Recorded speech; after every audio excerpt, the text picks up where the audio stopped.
Um, Hi everyone, this is Boaz David from Human Bee. How are you guys? Sorry for the late um, start, but I wanted to I needed to figure out some things here as far as Facebook Live, the first time that I'm doing, and some other things. Um, so let's start with some housekeeping. This is a new platform for me, at least. Probably most of you or a lot of you already used it for some other webinars or other events. But just a quick recap at the bottom of the screen, just below me, there's few things that you should that you can see. And let's start with these. So since it is a Q&A, I would look down and see the Q&A button. There, it's basically where you guys can go and write any questions that you have. I will look through it and answer. I already got some questions from some of you who emailed me earlier, so we have a lot of work in front of us. Next to it, there's the polls where I'd like to get some feedback from you guys on where you are. It's some questions about your business, what stage are you in. It just will give me a little bit more information to know who's listening and sort of direct the answers this way. Another thing that you will see is the chat. And what I'd like for you guys is if you can hear me, if you can see me, please just tap on the chat that you can hear me and that you can see me. Because otherwise, I'm just talking to myself, which is fine, but this is for you. All right, cool. Awesome. So let's see what else is out there. That's it, I think. Basically, today it's going to be a format that I used to do in the past many times, which by the way is one of my favorite things to do, is just open the mic, get questions from all of you, and do my best to answer all these questions.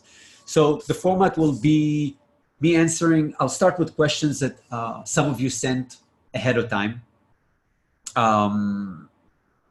And as we go, any of you, as I said, if you have any question, just type them in and I can see them. I'll look into them and we'll answer them. If any of you at any point, whatever, have the, what it would be, I don't know if the courage is the right word, but feel like going on and just talk to me so you can ask me questions live. This way I can interact with you and maybe ask some following questions that will help me answer your questions better, then just let me know and I'll bring you on. I don't think you have to have the camera on. I think just the voice. So if you guys not sure if you want to be on camera, I think we can solve this problem. But anyway, that's it. For those of you who listen to me for the first time, let me just introduce myself, a little bit about myself. So sort of give you an idea of who's speaking and also verify me as someone who can actually give these answers. I've studied fashion design, came to New York about 24 years ago, worked in the industry for about 10 years in design, development, and production. At some point, I had my line, closed it about 10 years ago.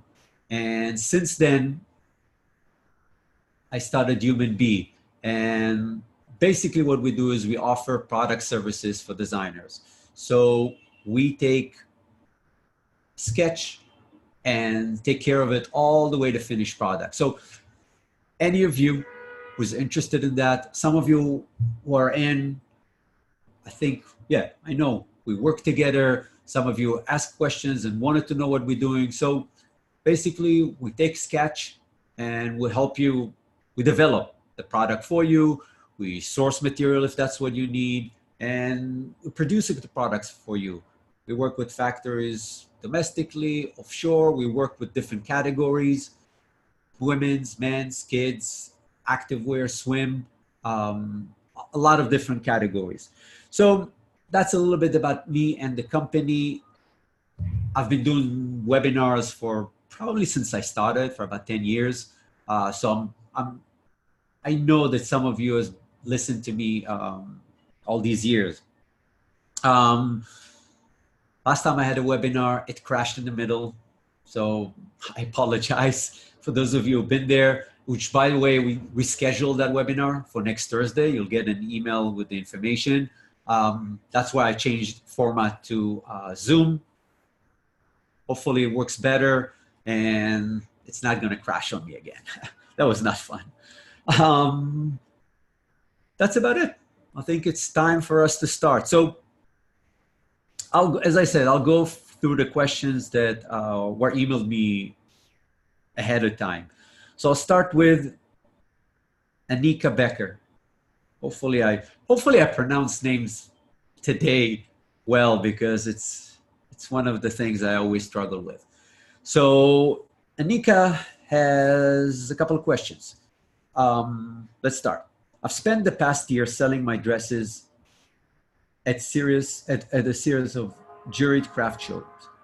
I got a chance to interact directly with customers and test the markets in a few different geographic areas.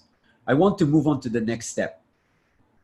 And I'm thinking about trunk shows versus pop-up space versus wholesale to individual stores versus wholesale shows. Could you talk about each of these options, pros and cons, and if there are certain combinations that make more sense? So let's start with that if you would ask me that question, I don't know, 15 years ago, my answer would be completely different. Back then, direct-to-customer was not as big. The options to do direct-to-customer were not there. Now, with technology and online and everything that is very accessible for us, theoretically, anybody can start an e-commerce and sell online directly to customer.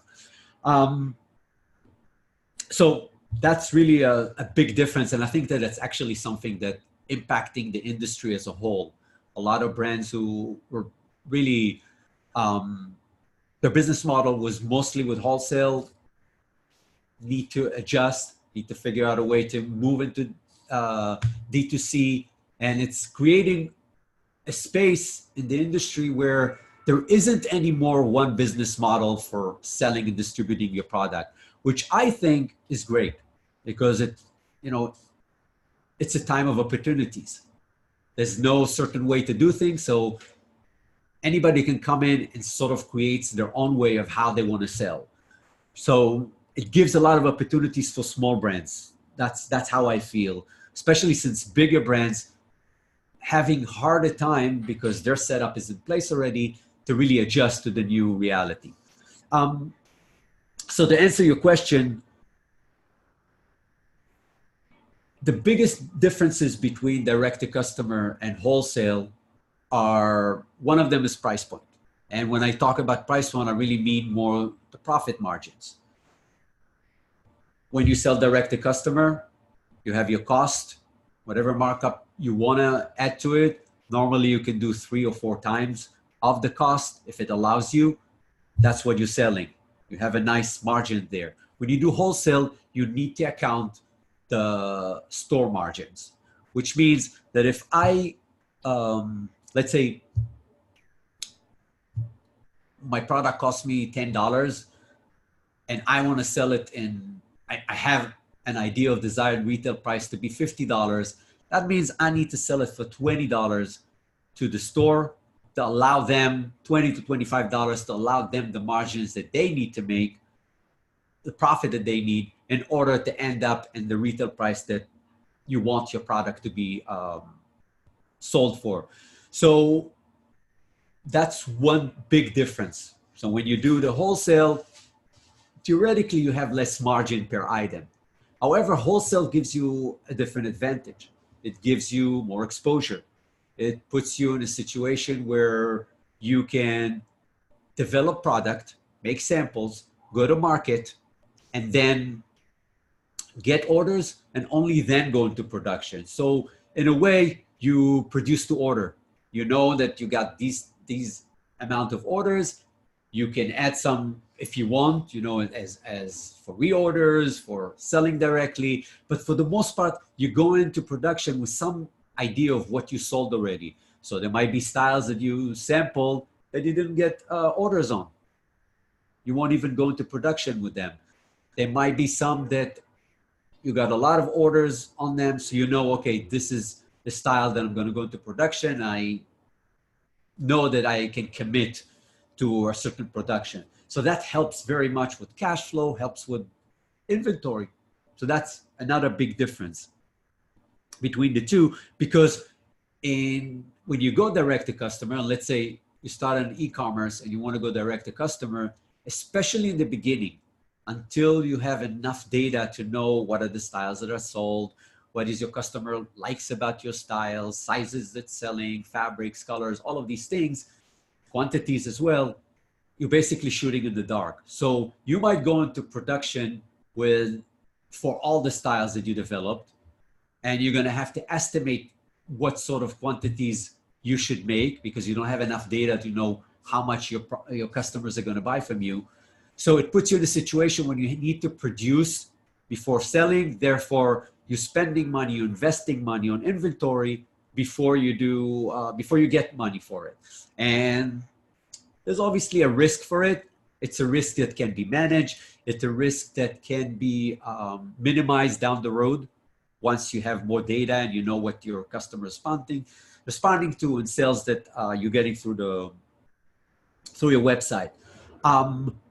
The other big difference between direct to customer and wholesale is marketing, or putting yourself in front of customers. Wholesale give you the advantage of being in front of people, in front of more people. That's one thing. But it also puts you in a situation where the stores, in a way, are doing the marketing for you. So the stores are putting the product in front of their customers. And they are the one who, in a way, responsible to bring customers to buy your product. Where if you go direct to customer, and let's say you start on e-commerce, now it's on you to create the traffic to the website, to convert people to sell. So you'll have to spend money and time on that. And that's, by the way, one of the reasons that the margins that you will make on direct to customer,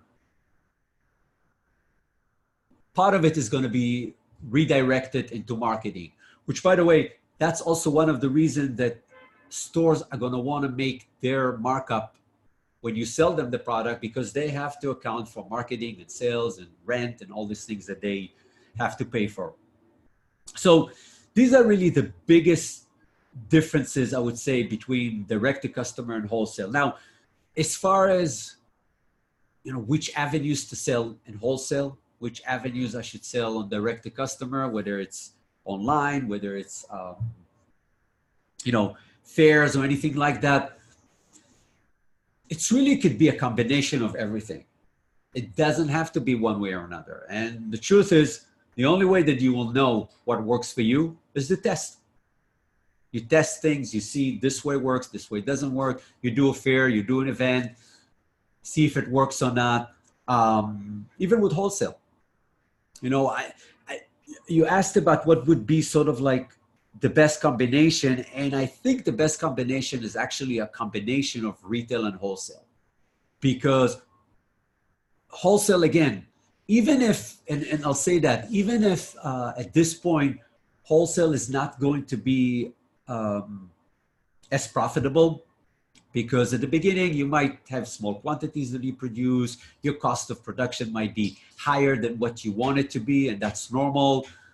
But even if you know that, okay, I'm going to sell wholesale and my profit is not going to be what I needed it to be, I might even just break even. The thing is, you should look at it as marketing, because you put it in front of people and you're going to get feedback, and you're going to have feedback from the stores. They're going to get feedback from the customer. And if it works, you'll put it in front of more people. Your quantities are going to grow. Production prices are going to drop. So everything will start to fall into place. So I look at wholesale as something that can support your retail as long as they don't clash. And that's something very important to keep in mind. If you want to sell your product for 50, or your desired retail is to sell for $50, then on your website or any way that you sell it direct to customer, this is what you want to sell it for. Because if it's going to sell in the stores for more than what you're selling direct to customer, the stores are not going to buy from you. They don't want you to compete with them. In fact, a lot of stores might be sort of, not so comfortable with you selling direct to customer to begin with, afraid that you compete with them. But I don't see it this way. I think there are enough stores who understand that e-commerce is big now. Every brand needs to find a combination of both, and you can find the right stores to do this with. So one other thing that I would like to say is that if you do go direct to customer, or when you start and you think, okay, I'm going to go direct to customer, but maybe down the road I'm going to go with wholesale, one of the things that I would suggest is to account the wholesale into your prices. Because what you don't want to end up is creating a price that is now dependent only on your cost, not accounting for the margin that the stores are going to want to have. And all of a sudden you're going to wholesale, or you're going to have demand from wholesale, and you don't have that room to allow for wholesale prices. So that's, in a nutshell, or maybe it's a long answer to that question. And I see that Angela is raising her hand. So Angela, wait 1 second. I got to see how this whole thing works. I think, Angela, would you like to speak? Because I think you'll have a lot to tell.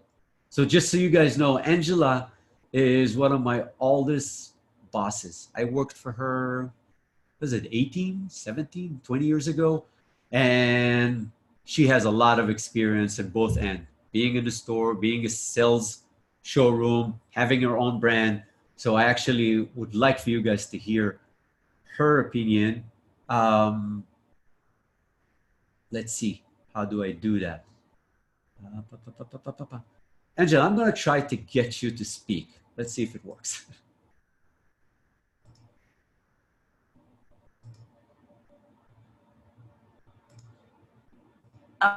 Hello? Okay, I just unmuted myself. All right. myself. Can you hear me? Yes, absolutely. How are you, Angela? Good. Oh my God, I'm called out. I thought I was here anonymously. No, it's good. And I actually, the reason why I think you have a lot more, maybe even than what I have to say about the subject. So if you have something you want to share, I think we all would like to, something I missed or something you want to add, I'd love that. To respond to the first question?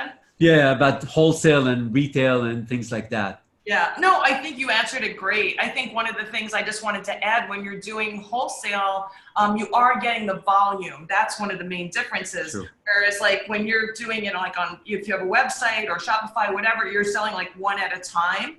And then there's a high percentage of return rate because people aren't actually trying on the merchandise. So there's that challenge. But when you're selling wholesale, you might sell like 4 or 6 units of each style, and somebody might buy 3 or 4 styles. So I think that's the piece that I feel I want to just add to what you said, that you're selling at a much higher volume. Your margin might be lower, but you're selling a lot more, so the numbers can increase. Absolutely. That's a great point that I forgot about. And also the point about returns, because that is a very big point, especially in the beginning, until customers get to know your sizing and fit and all this stuff, you'll have a higher percentage of returns, which is, by the way, one of the biggest issues generally with buying clothes online.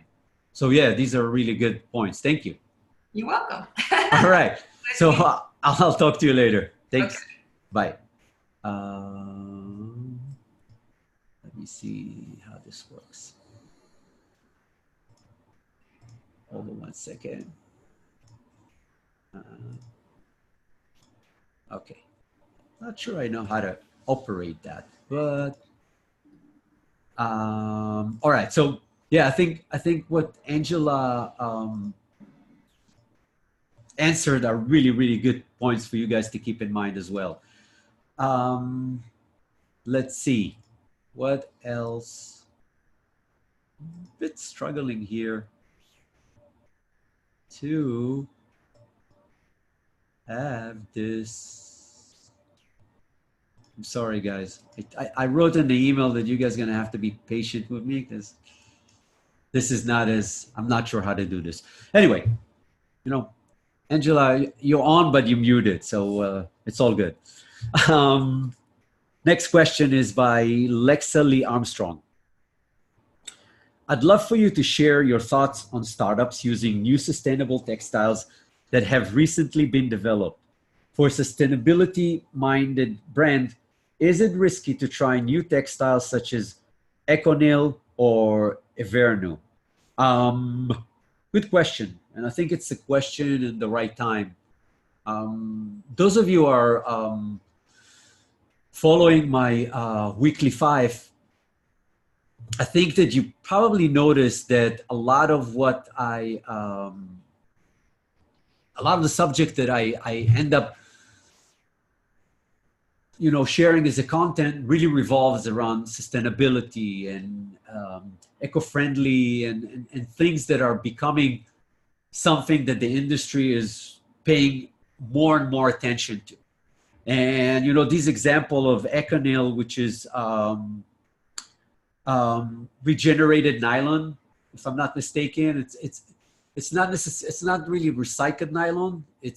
I believe it's another step behind it, or it's not using the same process. But the idea is, again, it's taking what existed nylon that is not being used, and, like, for example, a lot of these fishing nets and things like that that are can be now transformed back into nylon. And the other one is Everno, which is really taking all clothes that people would just throw out and repurpose them, I believe, into yarn.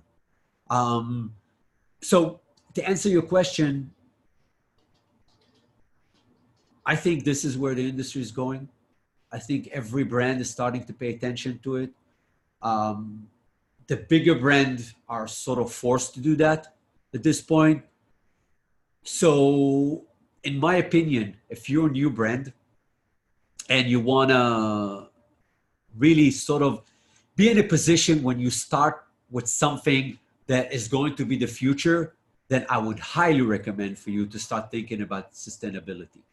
And, the challenge with sustainability is not just the fabric or what material I'm using, is, there's different ways of being sustainable. And there is not yet a standard of what should be considered sustainable and what not.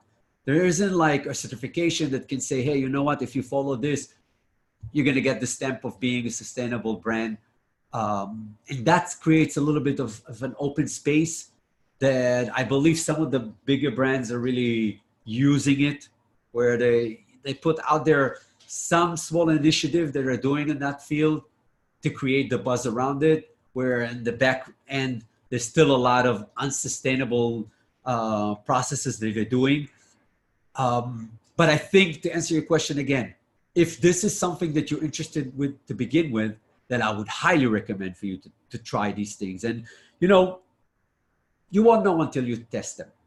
So testing the fabrics, I'm sure you'll be able to get headers, sample yardage, test them, see if you like them, see if it works for you, see if it's fit to what you want to do. But I would highly recommend for you to look into this. Again, one of the things that I think is going to be a challenge for bigger brands, and again, if we think about,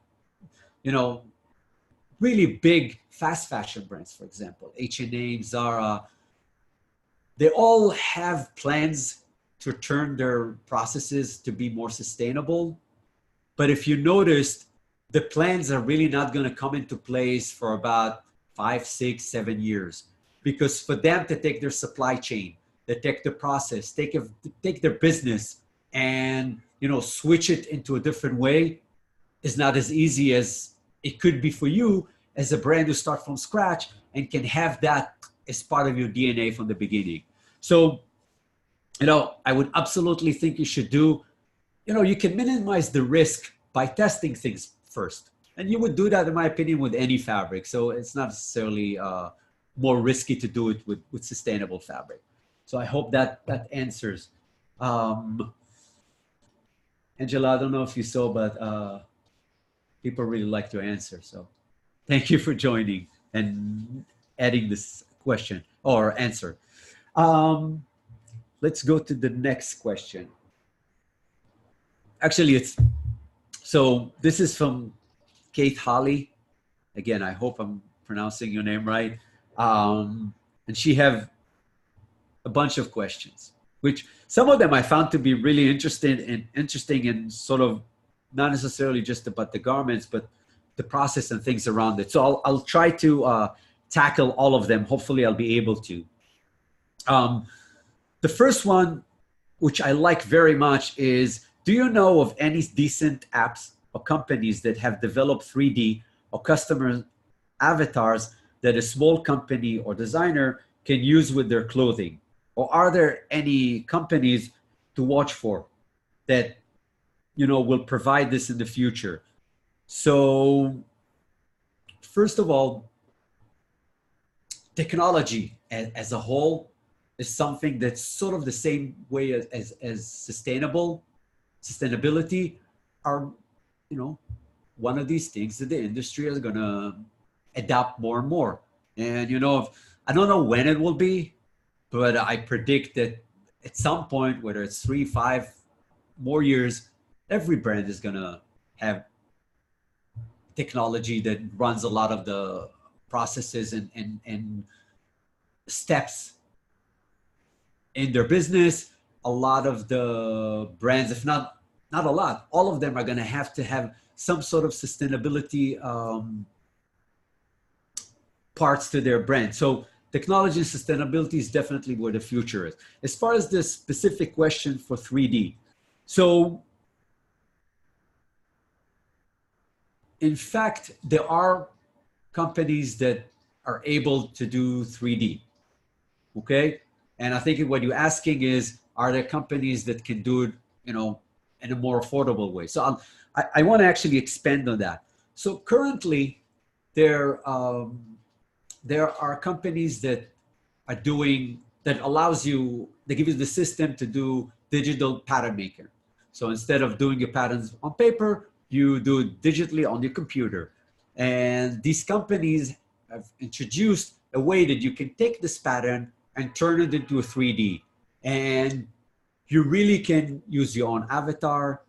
And one of the things about it is that you can, to a certain degree, can do even fitting on this avatar.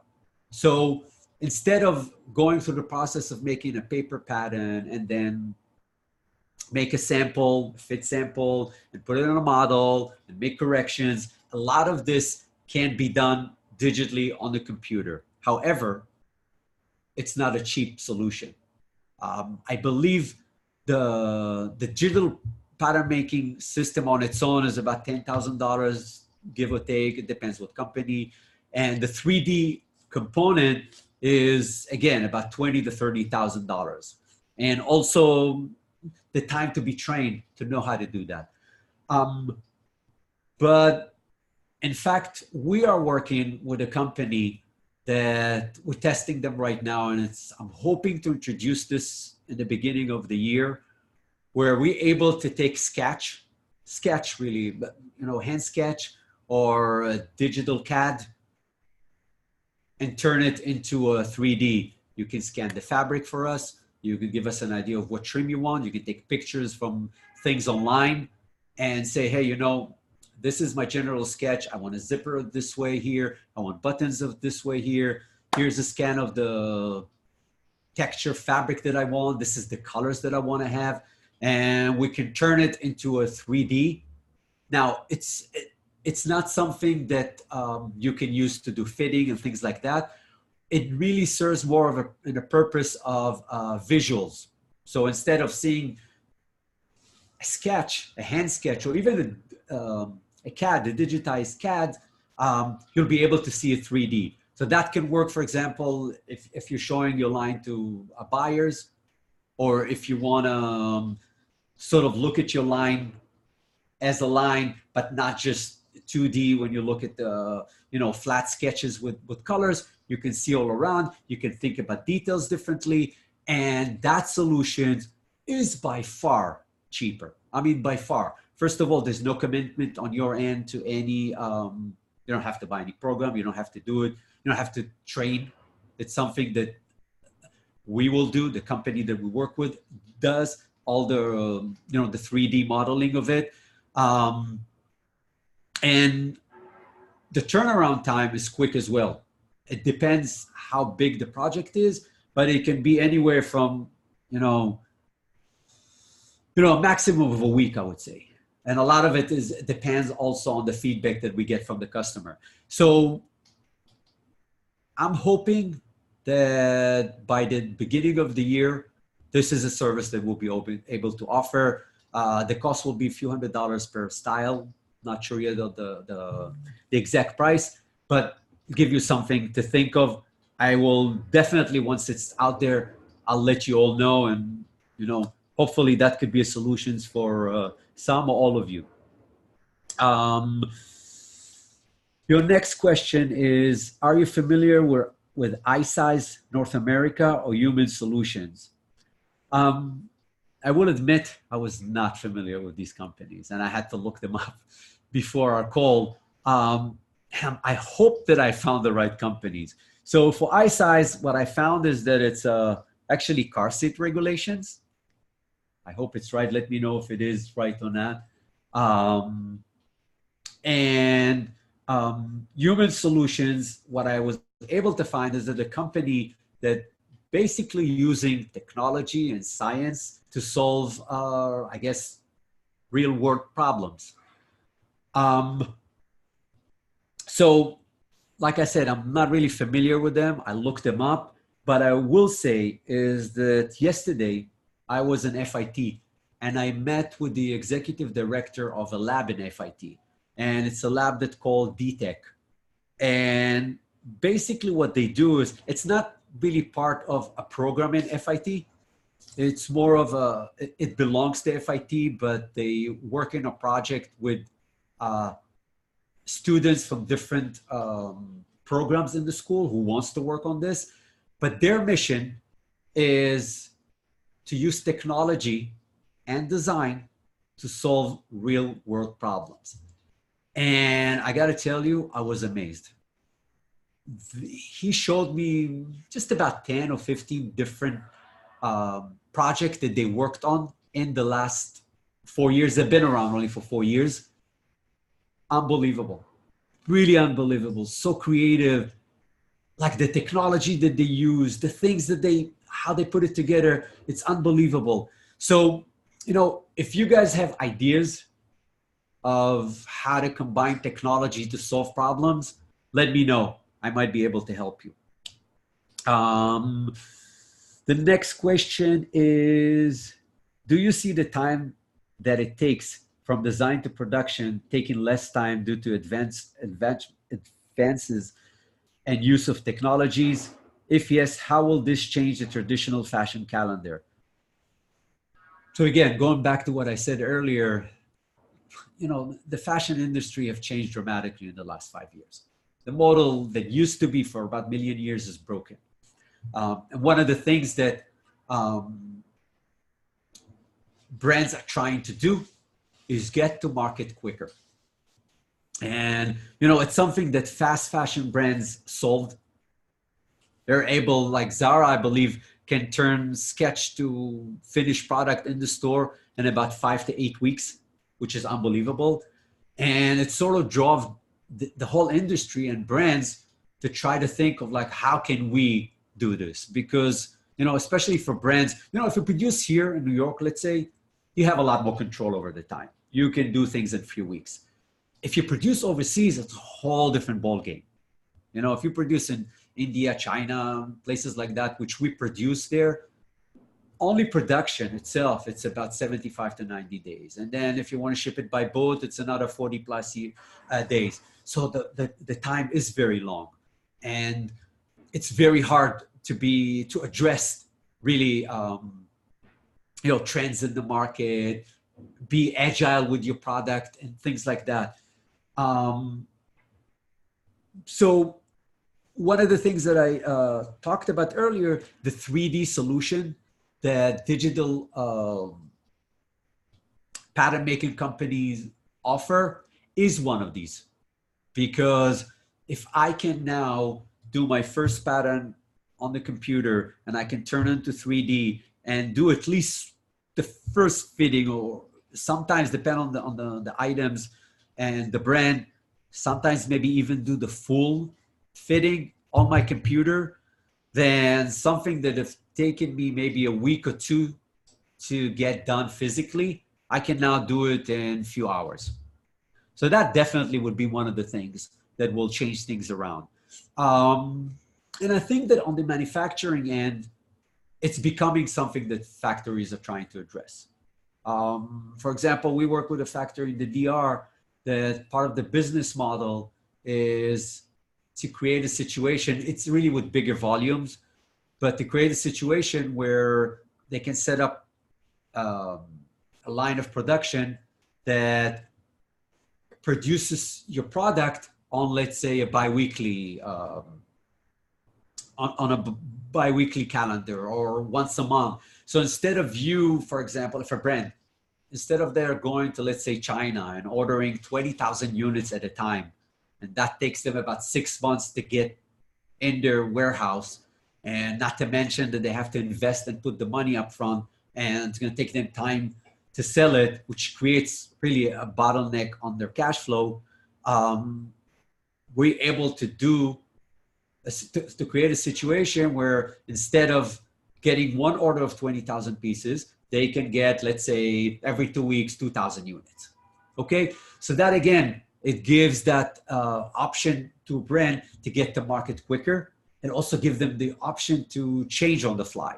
Because if down the road they can see after like a month, oh, you know what, this color doesn't sell well, or this size doesn't sell well, or I need to tweak something, it gives them the room to tweak and go to market again. So these are all things that are in work. I know that a lot of factories, vendors, brands, companies who create technologies are really, that's what drives a lot of the thought behind this. So these are the things that I know of.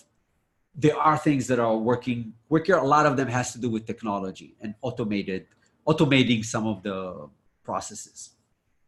And how will it affect the fashion calendar?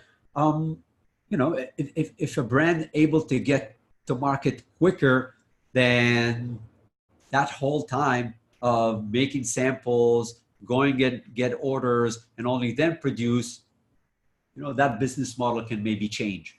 And it can affect the calendar, at least for these brands.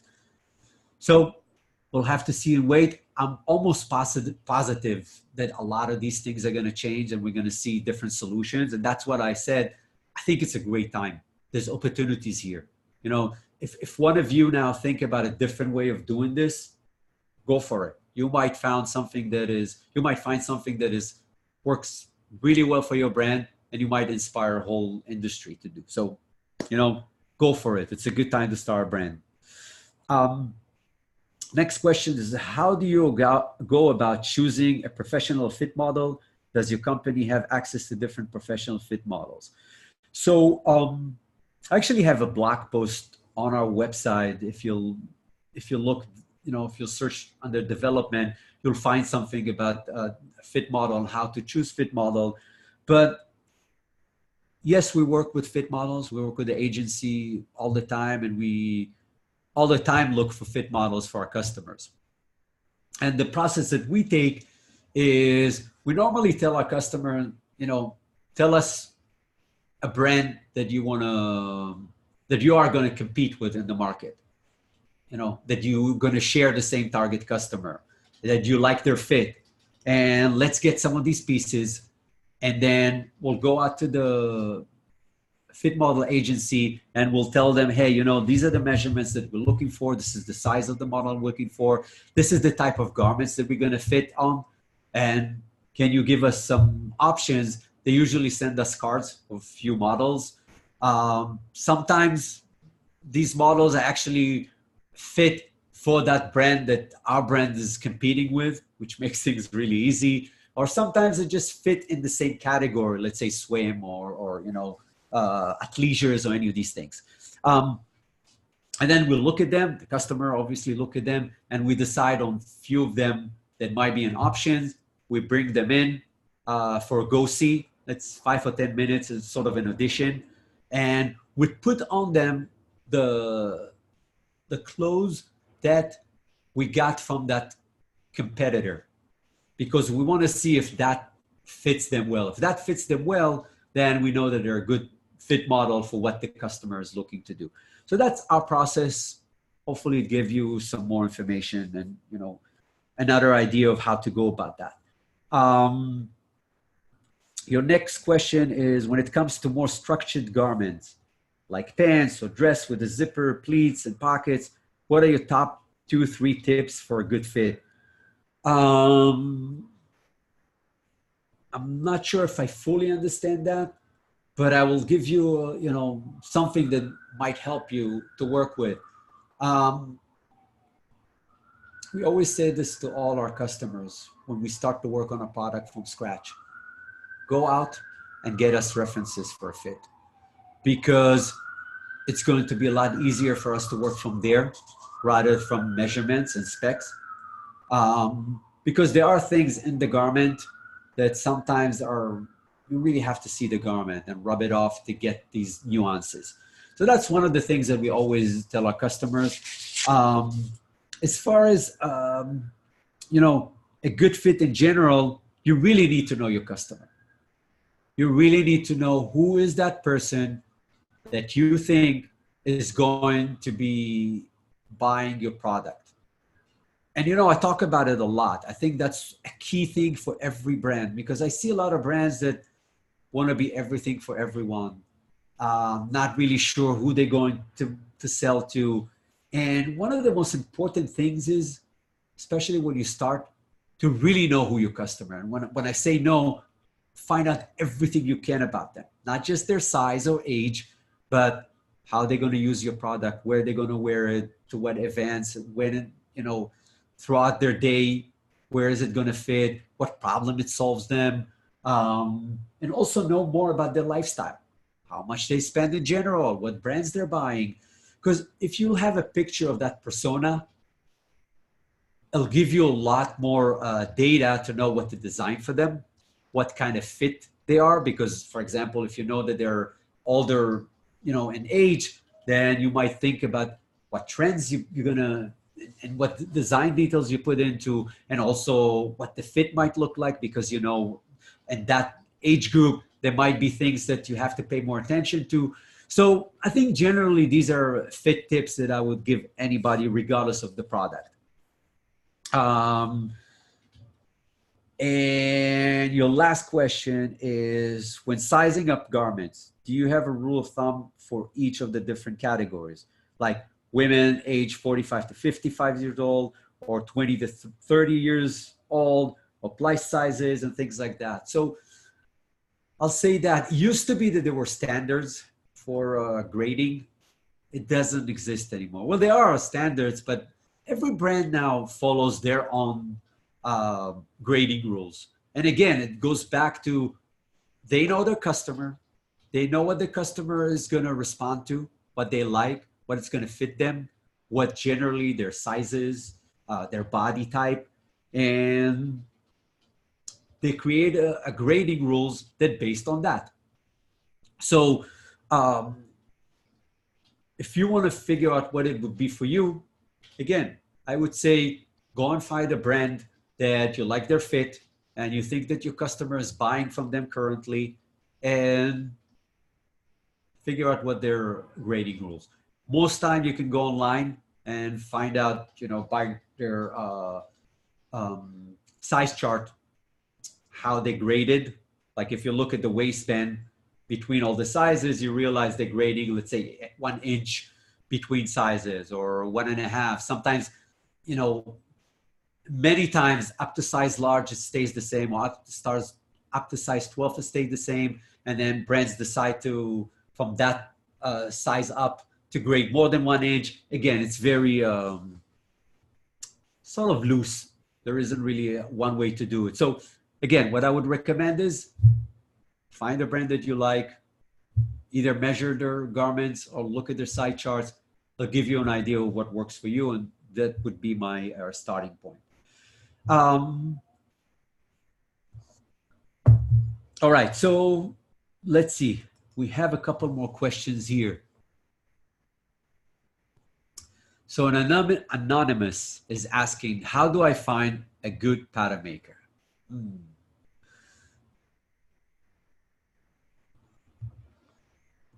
On our website, in the blogs section, if you look in the development section, search for development, you will find a whole post on how to find a pattern maker. Finding a pattern maker is one of these things that can be challenging. How to find pattern makers in general, I think, is not as challenging. You can go online, you can find listings of pattern makers, you can ask people that you know. There's different ways, to find a list of pattern makers. But I think what's important is to find the right pattern maker for your brand, for your product. And that is really where the key thing. And, to find the right pattern maker for your product is a combination of knowing, first of all, what you want, what you need, what your product is, what you're looking to get, and then find out if that pattern maker have experience with your category, with the fabrics that you're looking to do. For example, if you're looking to do swim and you found a pattern maker that did evening dresses for most of her career, most likely she's not going to be the right person for you. Even if she does an incredible work, and even if she does, evening wear in a very high level, swimwear is a whole different animal. So you really want to ask and find out if they did this type of categories, they work with something similar to you. But, have questions that you want to know based on what you need. That would be the first thing. If you then found out that, hey, this seems like the right thing, the next thing that I would say, test them. Give them one pattern, have them make it. Finding a pattern maker, many times it's not just about their technical ability.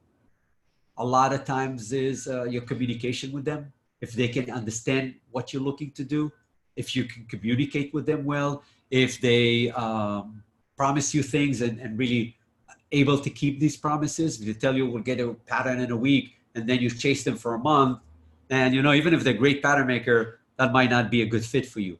So testing usually is the best way to really understand if this is someone I want to work with and if they're right for me. The next question is from Kate.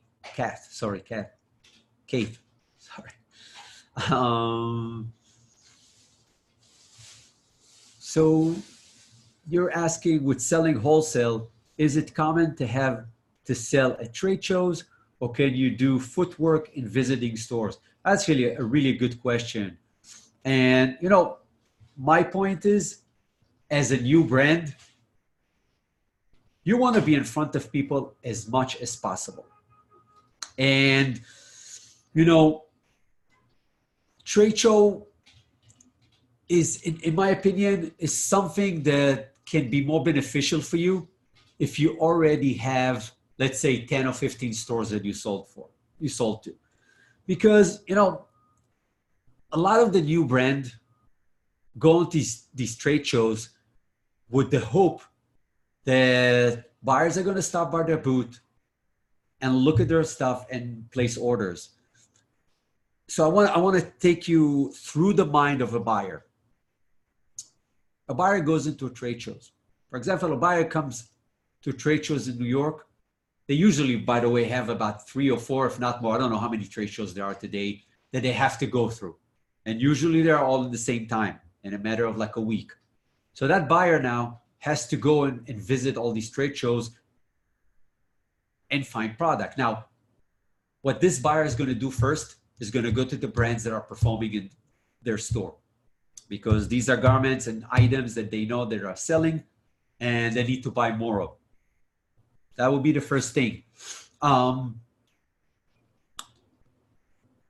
Usually by then, knowing that they need to visit all these brands and all these shows, there's really a limited time for them to actually walk through the aisle and look at new brands. So to be honest with you, I don't know how much, and I've seen it, I don't know how much attention you'll get from these buyers, because really they're there to run from one brand to another that they know. And especially if the show is really big, maybe with smaller shows, it makes more sense. You know, if you have like, 30 or 50 brands only showing, that could be beneficial, because there's more the possibility of buyers seeing your product, is bigger. But doing, for example, a show, let's say like Coterie, that is a huge show, and it's very expensive as well. Being there for 3 days without really, as a new brand, I don't think it's right. If you have 10 or 15 stores that you're already selling to, so first of all, they'll come and have their appointment with you in the show, which by itself will be a good thing. But also, you'll have a better confidence in your product. Your booth is going to be busy because your customers that you sell to will come in.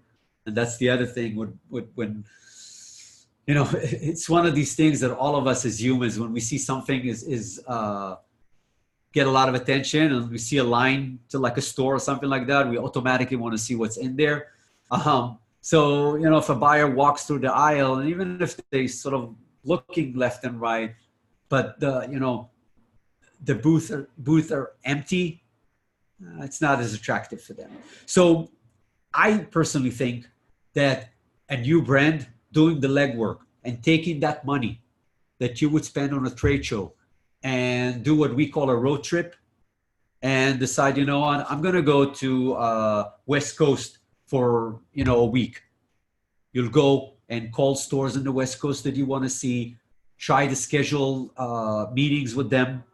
And, over a week, 3 days, whatever the time is, you'll go from one store to the other. Now, first of all, you might get a better response going to them rather than having them stop in a booth in your trade show. When they're busy, you might go to there, they might have more room and will be willing to look at your line. The other thing is you'll be able to see the stores, because many times you might think that this is the best stores for me, or I want to be in the store, or, I have this contact for the store. And when you go there and you actually look at the store, you realize, oh my God, this is not a store I want to be in. It's not a good fit for my product. No, not for me. So these are two things. The other thing is you're building relationship with your store, with the buyer, with the owner. And at the beginning, later on as well, but especially the beginning, it is very important to build a relationship like that, because this is really how you're going to build your business. They can give you feedback on product. They can give you actual feedback. Like, they'll tell you this sell, this didn't sell. You might even find few stores that be willing to test some products for you, or tell you, if you will do this, it will be a great product for us, and so on. So I recommend when you start, do the legwork, create some of these, do some of these road trip. They'll be more beneficial than spending on a trade show. What else? I think we got to our, our limit. I don't know if any of you, let me see in the chat if anybody has any other questions. If you do, this is the time for you to raise your hands and let me know. Otherwise, we will wrap this up. And I hope it was beneficial. I hope I was able to answer, all your questions. And If not, I'm planning on doing it again. I'm not sure when. Um, but as I said, I really enjoy doing this. I know it's beneficial for you guys. So look for it. Look for the next webinar next Thursday. And we're also going to offer a few things in the next, going into the next year. Like I said, the 3D is one of them. There is a factory that we're partnering with who set up to do on-demand product. So only one at a time, 10 at a time, 5 at a time, not more than 10. So, you know, I think I'm going to do a webinar with them next month. So there's a lot of good things that, you know, might be beneficial for all of you. Thank you very much for taking the time and being here. By the way, thank you for everyone who responded and gave feedback about the weekly 5. I'm really so happy to hear that a lot of you really like that and motivates me to do more of that. So I'll keep doing it. You keep reading, and I'll see you guys soon. All right. Enjoy the rest of your week, and we'll talk soon.